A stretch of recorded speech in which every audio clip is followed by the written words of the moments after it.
بسم اللہ الرحمن الرحیم۔ ہر قسم کی مصیبت سے حفاظت کی اور ہر قسم کی بلائی حاصل کرنے کی دعا۔ فضیلت: حضرت کعب رضی اللہ عنہ فرماتے ہیں کہ حضرت داؤد علیہ السلام ہر صبح اور شام کو درج ذیل دعا 3 مرتبہ مانگتے تھے۔ اللہم عالم الغیب والشہادۃ اعصمنی فی ھذا اليوم من شر کل مصیبۃ نزلت من السماء واجعلنی فی کل خیر ینزل من السماء۔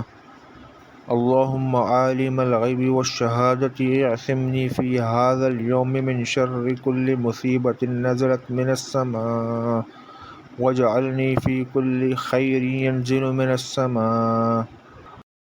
ترجمہ: اے چھپی اور کھلی چیزوں کے جاننے والے اللہ، آج کے دن آسمان سے جو مصیبت نازل ہو اس کی شر سے میری حفاظت فرما، اور جو خیر آسمان سے نازل ہو وہ مجھے عطا فرما۔